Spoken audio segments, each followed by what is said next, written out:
NBA fans, welcome back. Let's talk Clippers-Mavs first round rematch, huh? This is a matchup between very high-powered offenses and some super duper stars. Let's start off with the Clippers. Personally, I think they're arguably the most talented team in the game right now. Their head coach is elite. I think Ty Lue is very underrated. I think he's done a great job this year getting the team together. But a part of me thinks maybe that purposeful tank towards the end of the season to avoid the Lakers might not be the best thing for him. Like, outside of even the first round, I just think the fact that you're really kind of like purposely losing to avoid a certain team creates this fear that you have against that team. So if there's a Lakers-Clippers matchup, I'm taking the Lakers in that just because I think the Clippers are afraid of them, like sincerely afraid of the opposing LA team. The Clippers are one of the best three-point shooting teams in the NBA, if not the best. The last time I checked, they were the best, but I don't know if they finished the season that way. And offensively, they're one of the better offensive teams in the entire league. But defensively, they're pretty good too. I mean, they have two elite on-ball defenders that can switch and really guard 1 to 4 pretty well. Zubats is a good defender as well. He's not great, but he's good. He gets the job done at times.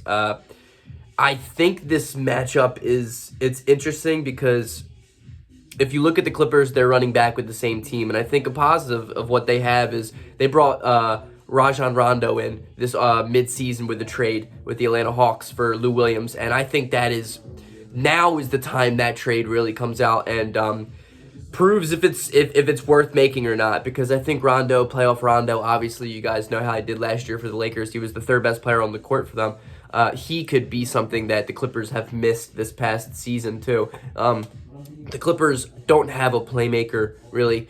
So Rondo can come in and be that playmaker. And if he can be that playmaker, the Clippers are going to be a very scary team throughout the playoffs this year. So I'm higher on the Clippers than I think most people are. So let's get into the Mavs, right? I would also first like to say a negative of the Clippers right now. I don't know if I can trust Paul George in the playoffs anymore. I mean, that man really hasn't changed. And the team isn't much different than it was last year, so who says that anything really has changed at all, you know? And when it comes playoff time, they can just shrivel up like they did last year on Kawhi's contract year too. So the Mavericks were a historical offense last year, right? And this year, they're not as good. And I think what created that problem was the fact that they traded Seth Curry, a borderline historical three-point shooter, for Josh Richardson, a guy who cannot shoot threes very well and really isn't offensively minded whatsoever. That hurt Luka, that hurt spacing, and I think the Mavericks, though their offense is still really good, I just don't think it's good enough. I don't think Porzingis is a number 2 on a winning team. I don't think at all he's ready to be a number 2. I'm disappointed with the way Porzingis has progressed throughout his career. I know injuries have basically kept him off the court for his entirety of his career, but I'm not a really big Kristaps Porzingis fan. I don't love the duo between Porzingis and Luka. I think Luka has to do way too much on his own, but lucky for Dallas, Luka is one of the 5 guys I would have to be able to go out and do anything that he wants to because he is so elite at what he does. The fact that Atlanta passed up on him, Phoenix passed up on him, the Kings passed up on him, it will forever blow my mind. I think Luka was the most obvious number 1 pick of my lifetime. I think Zion probably up there too, but I think Luka Doncic was the most obvious number 1 pick. I mean, that man was like a EuroLeague MVP at 16, playing professional basketball at the second highest level in the world as a teenager and dominating a league, and wasn't the number 1 pick. And people are surprised that his game translated over to the U.S. I never got that. I never understood that. But the thing with Dallas is they haven't really built around him very well. I don't love the way that their defense plays.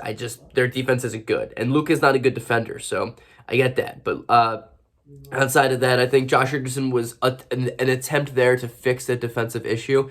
And though he is a good defender, Josh Richardson's still not that guy to me. He hasn't been that guy since he's been in Miami. I don't love the way Dallas is as a team right now, and it's a shame that they have to go up against the Clippers in the first round because that's tough, man. That's a really tough matchup. I think Dallas is a very good team. I think Dallas would be a top 4 seed in the Eastern Conference. But they're out west, and their first round matchups against a Los Angeles Clippers team who is just deeper than them, more talented than them, better offensively and better defensively. I mean, it's going to be really tough for Dallas to pull out this series win, especially. Last year, I said the Mavericks were going to beat the Clippers in 7. This year, I say the Clippers are going to beat the Mavericks in 5. That's my prediction. Clippers in 5.